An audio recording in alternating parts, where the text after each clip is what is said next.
Welcome in, beautiful soul. Imagine a young woman named Clara. For years she lived a life that felt normal, a life guided by the expectations of others.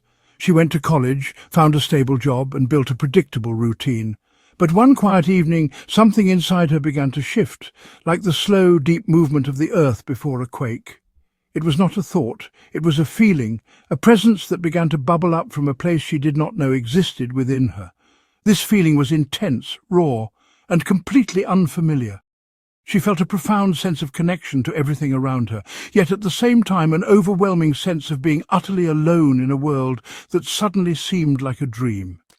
This was not a sadness or a joy she could name. It was a complete dissolution of the person she thought she was. Her identity, built over decades of conditioning and social roles, started to crumble. She would sit for hours, feeling waves of energy surge through her body, sometimes blissful, sometimes terrifying. She began having vivid dreams filled with symbols and messages from ancestors she had never met, their faces as clear as her own reflection. To her, this felt deeply significant, a sacred calling from a hidden dimension of her being. But to the outside world, her behaviour appeared strange, withdrawn and erratic, a concerning departure from the person they once knew. Her family, watching this transformation with growing alarm, saw only the cracking facade. They did not see the new life emerging from within the cracks. They saw a daughter who stopped going to work, who stared into space for long periods, who spoke of energies and cosmic truths that made no sense to them. Their love for her was real, but it was coloured by fear and a deep misunderstanding of the process she was undergoing. They saw a mind that was breaking, not a soul that was breaking free from its self-imposed prison. Their concern, born of love, led them to seek help from a system that often has only one lens through which to view such profound inner turmoil. This is the great tragedy for many who walk this path. The inner world erupts with a power that the outer world cannot comprehend. Clara was not losing her mind. She was, in a very real sense, finding a much deeper, more authentic self that had been buried for years. The storm she was experiencing was not one of destruction, but of creation. It was the painful, chaotic, and often frightening process of a spiritual birth. The old self, the egoic identity, must fall away for the true self, the formless consciousness within, to emerge. This process is rarely neat or quiet. It is a storm, and storms are messy, powerful, and beyond our control. A spiritual awakening speaks a language that is not of the rational mind. It communicates through sensations, visions, and deep, unshakable feelings. One of the most powerful expressions of this is what ancient traditions call Kundalini. This is described as a dormant, coiled energy at the base of the spine that, when awakened, rises upward through the body. This is not a metaphor. For the person experiencing it, it is a tangible physical reality. They may feel intense heat, uncontrollable shaking, or currents of electricity moving through their limbs. It can feel like a purification by fire, burning away old traumas and patterns of thought that no longer serve them. Beyond the raw energy, the awakening can bring forth visions and altered states of perception. The veil between this world and other dimensions seems to thin. A person might see lights around people, hear guidance that seems to come from an unseen source, or experience memories from what feels like past lives. These are not hallucinations in the clinical sense of being meaningless tricks of a diseased brain. Instead, they feel profoundly meaningful, offering insights and a sense of connection to a larger cosmic story. The individual is not a passive observer of these events. They are an active participant in a dialogue with the universe itself, receiving a new kind of knowledge. The emotional landscape of this journey is vast and volatile. One moment can bring a state of oceanic bliss, a feeling of unconditional love for all of existence, a peace that surpasses all understanding. The next moment can plunge the person into a dark night of the soul, a profound emptiness where they face their deepest fears, sorrows, and insecurities. This is not bipolar disorder.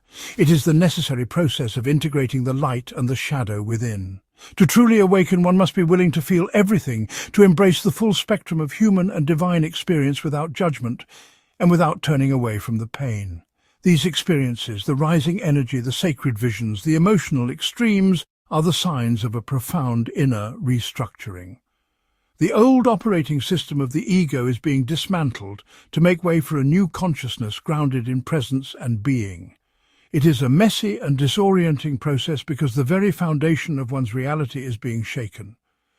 The mind, which loves control and predictability, fights this process fiercely. It labels the experience as dangerous or insane because it cannot understand it. But the soul knows this is a homecoming, a return to the truth of who you are beyond the limited story of your personal self. The line between a spiritual emergency and a mental health crisis can appear blurry from the outside. Both can involve dramatic shifts in behavior, intense emotions, and a disconnection from shared social reality. A person in a spiritual awakening might withdraw from society, neglect personal responsibilities, and speak of things that seem delusional to others. Similarly, someone experiencing a psychotic episode may exhibit paranoia, disorganized speech, and hallucinations. The medical model is trained to see these signs as symptoms of pathology, as a chemical imbalance or a malfunction of the brain that must be corrected with medication and therapy. However, the internal context of the experience is what truly separates a breakthrough from a breakdown. In a spiritual awakening, even amidst the chaos and fear, there is often an underlying sense of purpose and meaning. The visions are not just random images, they are sacred messages. The emotional pain is not just suffering, it is a purification. The person feels they are being guided through an initiation, a difficult but necessary journey toward a higher state of awareness. They are not losing themselves to chaos, they are surrendering a false self to a deeper, more profound truth. This inner sense of a sacred process is the key difference. Society, including well-meaning family and medical professionals, often reacts from a place of fear. When a person's reality no longer aligns with the consensus, they are seen as a problem to be fixed.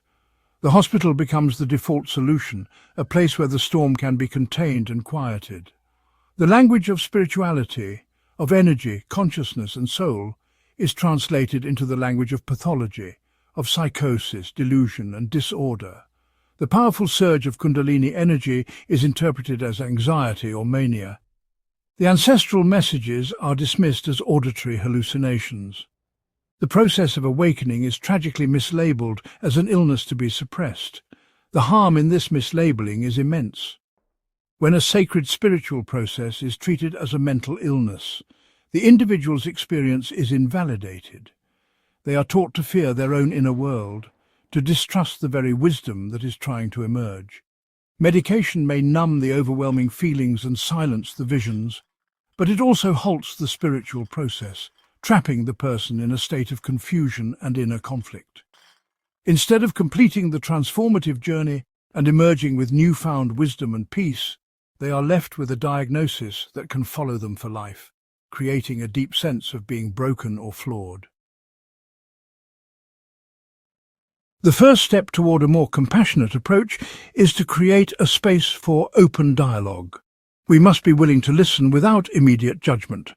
When someone speaks of energies or visions, instead of rushing to label them, we can ask questions with genuine curiosity. What does this experience feel like for you? What meaning does it hold? This simple act of validating their reality can be profoundly healing. It tells the person they are not alone and that their journey, however strange it may seem, is honored. Families, friends and therapists can learn to be still presences, offering safety and support rather than fear and control. We need to build a bridge between modern psychology and ancient spiritual wisdom. This means training mental health professionals to recognize the signs of a spiritual emergency and distinguish it from psychosis. Transpersonal psychology is a field that already does this, viewing human beings as spiritual entities who can undergo transformative crises. Integrating these perspectives into mainstream care would provide more options than just medication.